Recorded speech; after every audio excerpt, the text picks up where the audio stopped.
Jews in Shushan by Rudyard Kipling. My newly purchased house furniture was, at the least, insecure, the legs parted from the chairs and the tops from the tables on the slightest provocation. But such as it was to be paid for, and Ibrahim, agent and collector for the local auctioneer, waited in the veranda with the receipt. He was announced by the Mohammedan servant as Ephraim Yahudi, Ephraim the Jew. He who believes in the brotherhood of man should hear my Ila Bushki grinding the second word through his white teeth with all the scorn he dare show before his master. Ephraim was, personally, meek in manner, so meek, indeed, that one could not understand how he had fallen into the profession of bill collecting. He resembled an overfed sheep, and his voice suited his figure. There was a fixed, unvarying mask of childish wonder upon his face. If you paid him, he was one as marveling at your wealth. If you sent him away, he seemed puzzled at your hard-heartedness. Never was Jew more unlike his dread breed. Ephraim wore list slippers and coats of duster cloth, so preposterously patterned that the most brazen of British subalterns would have shied from them in fear. Very slow and deliberate was his speech, and carefully guarded to give offense to no one. After many weeks, Ephraim was induced to speak to me of his friends. There be 8 of us in Shushan, and we are waiting till there are 10. Then we shall apply for a synagogue, and get leave from Calcutta. Today we have no synagogue, and only I, am priest and butcher to our people.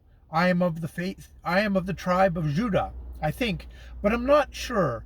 My father was of the tribe of Judah, and we wish much to get our synagogue. I shall be priest of that synagogue. Shushan is a big city in the north of India, counting in its dwellers by the 10,000, and these 8 of the chosen people were shut up in its midst, waiting till time or chance sent them their full congregation. Miriam, the wife of Ephraim, the 2 little children, an orphan boy of their people, Ephraim's uncle Jackal Israel, a white-haired old man, his wife Hester, a Jew from Kutch, one Chaim Benjamin, and Ephraim, priest and butcher, made up the list of the Jews of Shushan. They lived in one house on the outskirts of the great city, amid heaps of saltpeter, rotten bricks, and herds of kine, and a fixed pillar of dust caused by the incessant passing of the beasts to the river to drink. In the evening, the children of the city came to the waste place to fly their kites, and Ephraim's sons held aloof, watching the sport from the roof, but never descending to take part in them. At the back of the house stood a small brick enclosure, in which Ephraim prepared the daily meat for his people after the custom of the Jews. Once the rude door of the square was suddenly smashed open by a struggle from inside, and showed the meek bill collector at his work, nostrils dilated, lips drawn back over his teeth, and his hands upon a half-maddened sheep. He was attired in strange raiment, having no relation whatsoever to the duster coats or list slippers, and a knife was in his mouth. As he struggled with the animal between the walls, the breath came from him in thick sobs, and the nature of the man seemed changed. When ordained slaughter was ended, he saw that the door was open, and shut it hastily, his hands leaving a red mark on the timber, while his children from the neighboring housetop looked down, awe-stricken and open-eyed. A glimpse of Ephraim, busied in one of his religious capacities, was nothing to be desired twice. Summer came upon Shushan, turning the trodden waste ground to iron, and bringing sickness to the city. It will not touch us, said Ephraim confidently. Before the winter we shall have our synagogue. My brother and his wife and children are coming from Calcutta, and then I shall be the priest of the synagogue. Jackal Israel, the old man, would crawl out in the stifling evenings to sit on the rubbish heap and watch the corpses being borne down to the river. It will not come near us, said Jackal Israel feebly, for we are the people of God, and my nephew will be the priest of our synagogue. Let them die. He crept back to his house again and barred the door to shut himself off from the world of the Gentile. But Miriam, the wife of Ephraim, looked out of the window at the dead as the biers passed, and said that she was afraid. Ephraim comforted her with hopes of the synagogue to be, and collected bills as was his custom.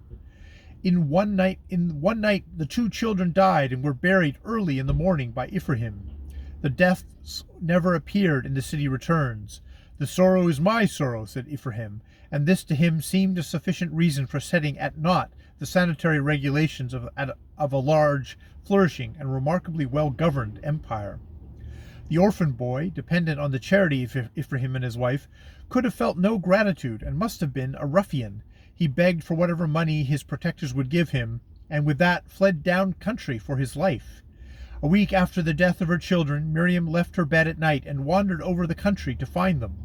She heard them crying behind every bush, or drowning in every pool of water in the fields, and she begged the cartmen on the Grand Trunk Road not to steal her little ones from her.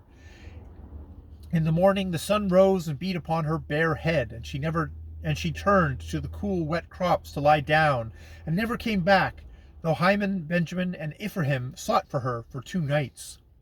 The look of patient wonder on Ephraim's face deepened, but he presently found an explanation. There are so few of us here, and these people are so many, said he, that, it may be, our God has forgotten us. In the house on the outskirts of the city of old Jackrell, Israel, and Hester, in the house on the outskirts of the city, old Jackrell, Israel, and Hester grumbled that there was no one to wait on them, and that Miriam had been untrue to her race. Ephraim went out and collected bills, and in the evening smoked with Hyman Benjamin till, one dawning, Hyman Benjamin died, having first paid all his debts to Ephraim. Jackrell, Israel, and Hester sat alone in the empty house all day, and when Ephraim returned, wept the easy tears of age till they cried themselves asleep. A week later, Ephraim, staggering under a huge bundle of clothes and cooking pots, led the old man and woman to the railway station, where the bustle and confusion made them whimper.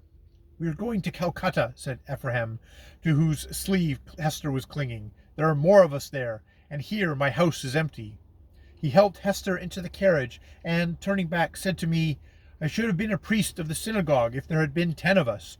Surely we must have been forgotten by our God.